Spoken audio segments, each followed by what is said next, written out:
J'ai testé un nouveau type de filtre, en tous les cas pour moi ces filtres, ils s'appellent des filtres Black Mist qui permet de globalement diffuser les hautes lumières et globalement gérer un contraste un petit peu adouci sur les photos.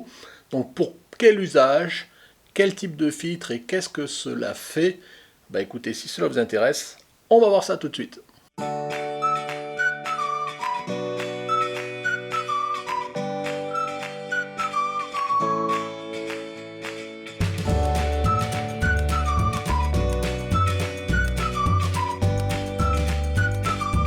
Bonjour, bienvenue sur Jeff Photographie. Donc aujourd'hui, comme je vous le disais, je vais vous parler des filtres Black Mist. Et j'avoue qu'il y a quelques mois, je ne savais même pas que ces filtres existaient. Bah oui, j'avais pas eu l'usage, donc je me suis jamais trop posé la question.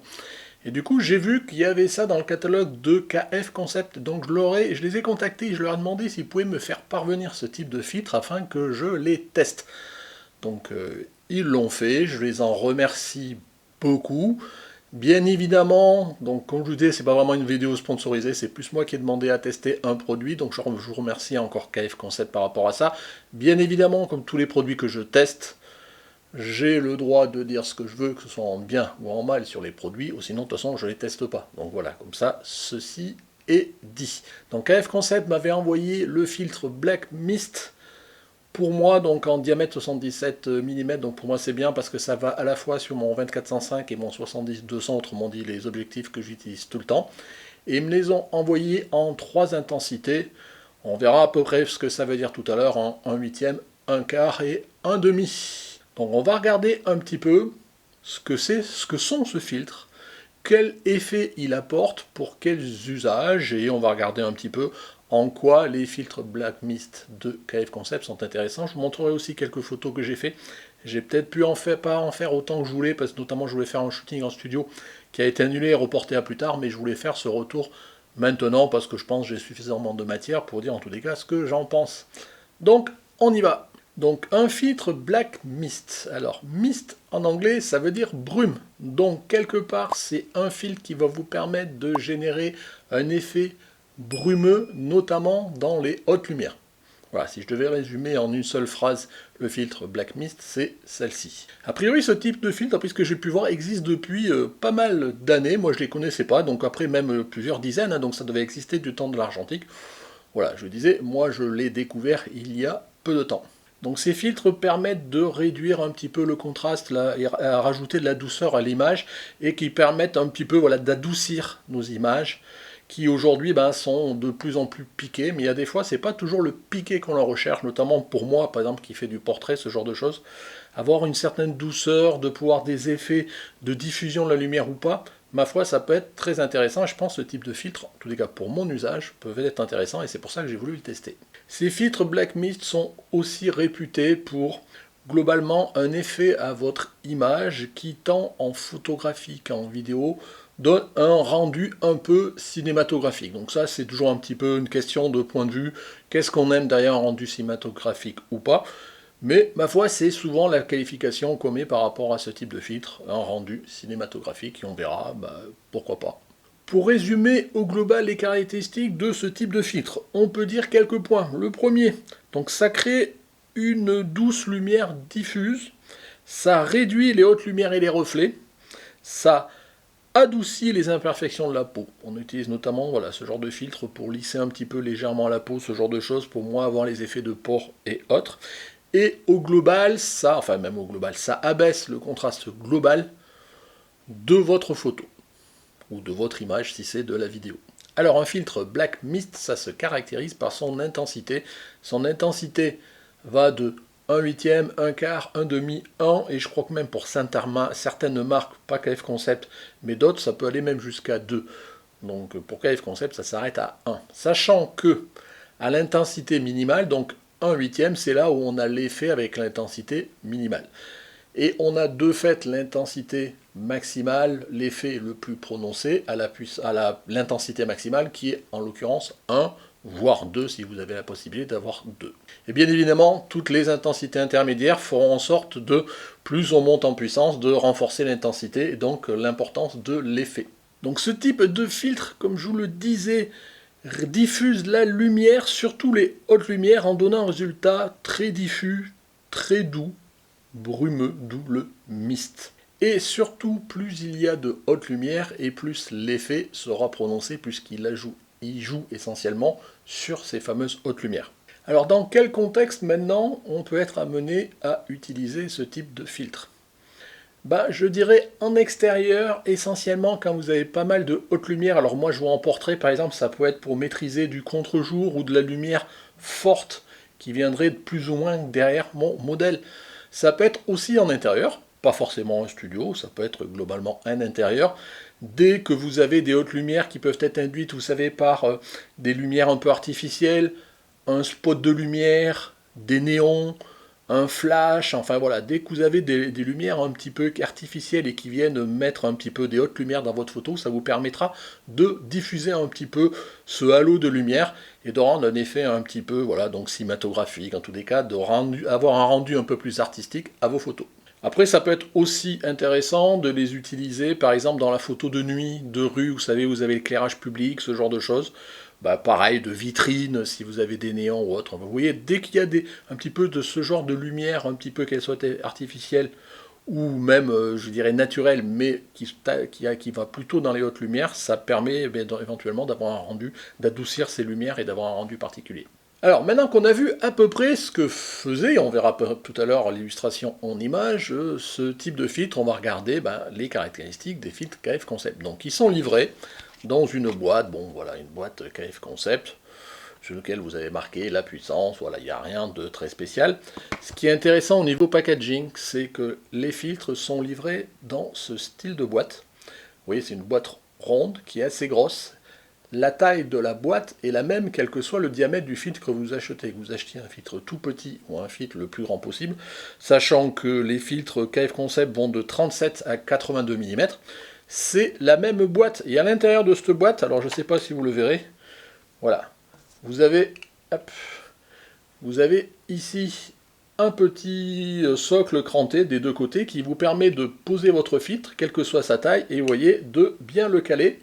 Et donc une fois que vous avez fermé votre boîte, vous voyez, c'est une boîte quart de tour, derrière votre filtre, vous pouvez le secouer, vous voyez, il ne bougera pas, quelle que soit sa taille. Donc je trouve qu'au niveau, ma foi, conditionnement, c'est bien pensé de la part de KF Concept. Et ça peut être très utile et bien pratique parce qu'on sent que, à la fois que voilà, que le support est de qualité, mais on sent aussi surtout que notre filtre est bien protégé et ça c'est important. Alors, comme je vous disais, les filtres KF Concept, ils existent en diamètre donc de 37 à 82 mm. Moi, ceux que j'ai, c'est des 77, donc vous voyez, ils remplissent déjà pas mal la boîte. Ils sont en intensité donc de 1/8 jusqu'à 1. Je vous disais, il me semble qu'il y a d'autres marques autres que KF Concept. Il me semble que j'ai dû voir jusqu'à 2, ce genre de choses. Mais globalement, c'est souvent entre 1/8 et 1 qu'on les voit à peu près. Donc ces filtres ont des traitements spécifiques, des traitements anti-reflets. Ils ont des revêtements anti-rayures. Ils sont, comme on dit, hydrophobes. Vous savez, l'eau glisse, s'il y a une goutte d'eau, elle glisse dessus. Ils ont un traitement anti-huile. Donc ça permet de, si on a les doigts gras, de pas trop tacher. Enfin, ça le fera toujours un petit peu. Mais bon, voilà. Ils sont relativement slim parce qu'ils ont une hauteur. Alors, hop, je vais en ressortir un. Voilà, vous voyez, ils ont une hauteur, je ne sais pas si vous le verrez, si je le mets devant moi pour le contraste, ils font 3 mm d'épaisseur, donc ma foi, c'est à peu près slim, alors je ne sais pas à quel moment commence la slim. Sur le côté du filtre, voilà, bon, vous ne verrez peut-être pas, je ne sais pas où il faut le mettre, mais bon, c'est pas grave, croyez-moi sur parole, il y a marqué, je dirais, notamment la puissance du filtre. Autre côté intéressant, bon voilà, en termes de robustesse, tout ça, voilà, ça, comme les produits KF Concept, moi j'aime bien, vous savez, je vous en parle souvent, je trouve que c'est un très bon rapport qualité-prix. Et donc là, c'est bien pensé. Et vous avez aussi autour de la bague, vous avez ici des zones crantées qui vous permettent de bien les tenir et de pouvoir, quand vous vissez ou dévissez, de vraiment pas avoir une surface lisse, mais une surface un peu crantée. Et vous arrivez mieux à le gérer au niveau des doigts. Donc voilà. Ça, c'est pour l'aspect un peu packaging. Donc ces filtres, ça doit faire 3 mois que je les ai. Bon, j'ai pas eu beaucoup d'occasion de les tester. J'ai testé la première fois dans un shooting que j'avais pu faire avec Céleste, comme je vous disais tout à l'heure. Je l'ai testé, mais j'avais fait juste le test, c'était pas vraiment, je pensais que j'aurais eu l'occasion d'en refaire d'autres. Donc avec Céleste, ce que j'avais fait, j'avais juste utilisé le filtre 1,5 et j'avais pas vraiment fait, j'avais pas c'était des photos dans un shooting, j'avais pas vraiment fait dans la logique, sans filtre, avec filtre, avant, après, ce genre de choses, quoi. Mais en attendant, ce que j'ai pu faire, j'ai fait quelques photos avec ma meilleure amie Gwendoline dans mon studio, histoire de vraiment vous illustrer, que vous puissiez voir l'effet de ce type de filtre. Alors, la première série, donc voilà, j'ai mis un spot assez grand, blanc, donc vraiment derrière Gwendoline, et je vous ai fait 4 photos, toujours pareil, la première photo sans le filtre, la deuxième photo avec le filtre à 1/8 de puissance, le filtre, enfin puissance d'intensité, un quart d'intensité et un demi d'intensité. Et ça vous permet, alors je pense que je vous les montre à l'écran ou je vais vous les montrer, ça permet vraiment de voir comment sans filtre, là, le petit point chaud de lumière artificielle que je peux avoir derrière, bah, il rend, hein, donc on voit, il est pas assez diffus, on voit la lumière, et on voit que plus on monte en intensité du filtre, derrière, et plus il intervient sur ces hautes lumières pour vraiment les diffuser jusqu'à la photo à 1/2, où quelque part l'effet de diffusion même a tendance à empiéter sur le modèle. Donc charge à vous après de voir quelle est la bonne intensité en fonction de ce que l'on veut faire. Mais on voit que déjà dès la plus faible à 1/8 de l'intensité, l'effet se voit déjà bien, notamment sur la source lumineuse et la diffusion, par rapport au fait de la photo sans le filtre. Deuxième série, un peu le même principe, mais avec un autre spot, plus petit. Et là, voilà, j'ai un petit peu zoomé sur Gwendoline, j'ai mis le spot sur le côté, et pareil, j'ai fait mes 4 photos. Voilà, donc vous avez compris, sans et avec les 3 puissances. Et donc, vous voyez à l'écran comment... Ben vraiment, on le voit bien, hein, je veux dire, quand vous avez ce type de logique de spot arrière, là, vous voyez bien comment la diffusion, elle augmente au fur et à mesure que vous montez l'intensité. Donc je disais que ce filtre peut s'utiliser aussi en extérieur, par exemple à contre-jour, tout ça. Imaginez, vous avez un soleil, une source lumineuse intense, ben ça vous permet vraiment de la diffuser pour la noyer, pour éviter d'avoir quelque part un point très chaud dans un coin, et qui contraste beaucoup avec le reste de l'image. Là, ça vous permet de lisser un petit peu le contraste et diffuser l'image pour la rendre un petit peu plus douce, un peu plus brumeuse, le fameux mist. Une troisième série de photos que je vais vous montrer aussi. Là, le but, c'était de vous montrer comment, malgré que l'on mette ce type de filtre, certes, le contraste est un petit peu adouci, un petit peu lissé, mais on garde quand même largement un piqué, une certaine netteté. Donc soit c'est sur un mannequin, mais je vous montrerai une photo tout à l'heure sur Céleste, et vous verrez qu'on garde quand même, on ne perd pas de détails quand même par rapport à nos photos. Donc je vous montre les 4, toujours pareil, la série de 4 photos, et vous voyez que d'une photo à l'autre, ben, on ne voit pas beaucoup la différence, et en tous les cas, il n'y a pas de dégradation notable de notre image. Autre photo que je veux vous montrer aussi, là pour le coup ce sont des photos que j'avais déjà montré, que j'en avais fait le retour sur le shooting avec Céleste, mais que je veux remontrer ici dans le contexte du test de ces fameux filtres Black Mist. Donc je vous disais, dans le cas du shooting de Céleste, j'avais fait quelques photos où j'avais utilisé le filtre, mais seulement le filtre 1/2, donc à la puissance maximale. Et en extérieur, ça c'est pas tout à fait pareil, et l'effet, il peut être visible comme il peut être très atténué en fonction du contexte, et notamment la fameuse présence des hautes lumières. Donc je vous présente alors 3 photos où globalement Céleste était à contre-jour. Et vous voyez un petit peu ce côté léger voile, on voit le côté douceur de la photo, mais pour autant, on n'a pas une impression que la photo n'est pas piquée. Oui, elle est un petit peu adoucie, mais on ne perd pas de détails. On peut voir aussi dans un autre contexte où il n'y avait pas forcément trop de haute lumière, une photo que je vous montre de Céleste qui était en intérieur, et moi je prenais la photo de l'extérieur. Et donc, le côté haute lumière, il était plus dans la logique où moi j'étais plus dans la lumière et Céleste était dans le noir. Et on voit que le filtre là a rajouté un léger voile un petit peu brumeux entre elle et moi, qui fait qu'il y a ce rendu un petit peu. Pour le coup, là on peut trouver que ça fait un petit certain rendu cinématographique. Pourquoi pas. Et enfin, dans cette série-là, un dernier élément que je voulais vous montrer, c'est cette photo de Céleste pour lequel j'avais utilisé le filtre, mais vous voyez, on était moins dans un contexte où il y avait des hautes lumières, et on peut voir que l'effet, il est très léger, mais ça, on pourrait presque, si je vous disais pas qu'il y a un filtre, je suis pas sûr que vous devineriez spécialement que j'ai un filtre Black Mist qui soit mis devant, notamment le 1/2, qui est dans les 3 que j'ai, celui qui est le plus puissant. Voilà, ça donne un effet assez léger, un contraste un peu plus lissé que si j'avais pas mis le filtre, mais globalement, on n'a pas cet effet, ce gros effet de diffusion, ou même globalement de voile, et la photo reste, ma foi, voilà, petit côté cinématographique. Moi, j'aime bien ce terme-là, et à la fois, c'est vrai que ça rend à peu près ce que moi, je peux voir de l'aspect, enfin, ce que je peux penser de ce que peut être un rendu cinématographique. Donc maintenant, on va pouvoir revenir sur la question, est-ce que le fait d'appliquer ce type de filtre nous fait perdre du piqué? Bien évidemment, parce que comme on joue sur les hautes lumières, on voit qu'on a tendance à adoucir globalement notre photo, à y appliquer un léger voile de douceur, à lisser très légèrement les contrastes, mais on perd très peu de détails, et donc on garde quand même une photo dont on a l'impression qu'elle est nette. C'est ça le plus important.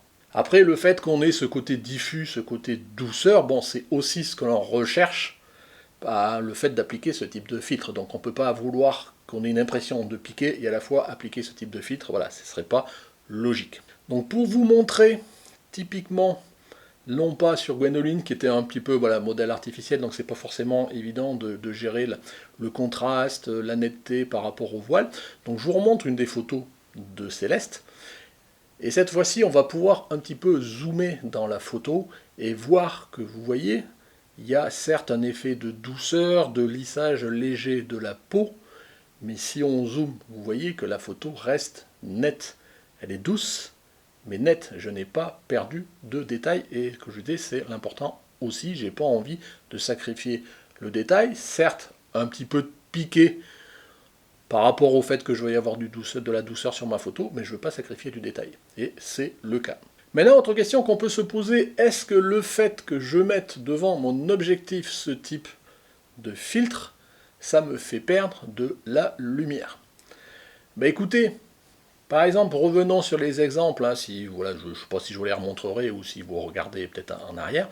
Si vous regardez les photos que j'ai pu faire à chaque fois pour chaque série avec Gwendoline, j'ai gardé les mêmes réglages, j'étais en mode manuel, donc il n'y a pas eu de mode automatique où il s'est adapté, j'ai gardé les mêmes réglages, que je sois sans filtre ou avec les 3 intensités de filtre. Et on voit que les photos sont quasiment à la même exposition. Je dirais sur plusieurs jeux de tests que j'ai pu faire, au global, on pourrait admettre qu'il y a une légère perte de lumière, mais que moi, franchement, je qualifierais à moins d'un tiers de stop. Donc après, rentrer dans un dixième, tout ça, c'est difficile à quantifier, mais vraiment, c'est très à la marge. Et tant mieux, donc ça veut dire que le filtre fait le job, il est là juste pour donner un effet de diffusion, mais pas pour nous faire perdre de la lumière. Enfin, dernier point à évoquer, donc on a vu qu'il existait des filtres de plusieurs intensités, donc en l'occurrence chez KF Concept 4, 1 huitième, 1 quart, 1 demi et 1. Sachant qu'en plus les filtres peuvent se visser, je crois, les uns sur les autres pour faire voilà, si vous voulez vraiment augmenter la puissance du filtre, mais déjà sur ces 4 types de filtres, lequel faudrait-il utiliser? Bon, écoutez, j'ai regardé plusieurs tests par exemple, de youtubeurs comme moi qui ont pu faire des tests ou de photographes sur des articles pour voir un petit peu ce qu'ils préconisaient. Et en fait, il y a de tout. Il y a ceux qui préfèrent un effet très diffus, très léger avec du 1 huitième. Il y a ceux qui sont plutôt pour le 1 quart, pour le 1 demi. J'en ai même trouvé des super fanas de l'effet à 1. Donc vous voyez, je pense que l'effet va dépendre vraiment de votre contexte, du type de photo que vous voulez faire et du rendu que vous souhaitez, sachant que plus vous allez augmenter en intensité, et plus le rendu sera, je veux dire, un rendu un peu plus créatif, un peu plus artistique quelque part. Est-ce que c'est ce que vous recherchez? Si maintenant vous recherchez vraiment un effet qui est un rendu très à peine perceptible, léger, dans ce cas-là, il est plutôt plus en huitième. Si vous voulez vraiment, vous faites des photos avec derrière des néons, des trucs, des lumières un petit peu artificielles qui pètent, et vous avez vraiment que vous avez envie que ça diffuse, peut-être aller vers du 1. Donc je ne suis pas sûr qu'il y ait une vraie logique, ça dépend vraiment de ce que vous voulez. Moi j'ai les 3. Je pense que je vais utiliser plutôt le 1 quart, voire le 1 demi. Le 1 huitième, je le trouve, il est peut-être un peu trop soft. Alors, ça dépendra peut-être avec l'usage, on verra. Mais je suis plutôt sur une valeur médiane. 1 quart, 1 demi. À vous de voir si cela vous intéresse. Donc même si aujourd'hui, de nos jours, on peut faire tout ce que l'on veut comme effet en post-traitement, je pense qu'il est toujours intéressant de pouvoir avoir l'effet recherché, le rendu recherché dès la sortie de l'appareil. Donc pour cela, souvent, il faut prendre la peine de réfléchir un peu plus à ces paramètres en amont, voire de faire intervenir des filtres, que ce soit des filtres polarisants, des filtres 1D, ou là, pour le coup, des filtres Black Mist, qui nous permettent d'avoir tout de suite la photo telle qu'on voudrait la voir et en sortie d'appareil sans avoir besoin de complètement aller appliquer les filtres en Photoshop ou en Lightroom ou autre, au-delà d'un post-traitement classique. Donc comme je vous disais, personnellement, je ne connaissais pas ce type de filtre et je suis bien content de l'avoir découvert parce que je pense que pour moi, mon domaine de prédilection, qui est donc le portrait, ça me permettra d'avoir un rendu qui soit peut-être plus cinématographique dans certains cas, peut-être plus percutant si j'arrive à faire de la photo avec des néons, tout ça, ce genre de choses en arrière-plan qui font un peu péter, diffuser un peu la lumière. Donc j'ai encore jamais fait ce type de photo, mais ma foi, j'essaierai peut-être de le créer pour justement exploiter au maximum le rendu qu'on peut avoir en ce type de filtre. Donc on voit après que ce soit la partie diffusion de lumière, réduction globale du contraste, un petit peu lissage de la peau, donc tous ces effets cumulés en fonction de la présence ou pas de l'autre lumière va vous permettre de créer votre effet, d'avoir le rendu que vous pouvez souhaiter. Maintenant, si ce que vous souhaitez, c'est d'avoir un rendu super piqué, complètement extrême, ce genre de choses, n'utilisez pas ces types de filtres. Là, on rentre déjà dans une logique d'un peu plus de réflexion, de lissage d'un petit peu de l'image, de halo de lumière, de minimisation des sources de lumière qui peuvent être des spots de lumière qui peuvent être un peu puissants, ce genre de choses. Donc voilà, ça se réfléchit, ça permet de construire une image différente. Mais moi, ma foi, voilà, je vous dis, moi je suis content de savoir que ces filtres existent, d'avoir pu les tester, de les avoir maintenant pour pouvoir les utiliser. Je vais pas dire au quotidien, mais quand j'en aurai besoin et quand l'envie en sera là et que j'aurai envie d'avoir un rendu un peu particulier dans ce sens-là. Après, concernant lequel utiliser, je vous disais, je pense que je serai plutôt sur le 1/4, le 1,5. Maintenant, charge à vous à voir lequel vous aurez l'usage, si tant est que vous ayez l'usage de ce type de filtre, sachant que je vous dis, moi je vais utiliser pour du portrait, mais ça peut être pour de la photo de rue, même sans forcément personne, ça peut être, voilà, c'est à vous à créer le besoin.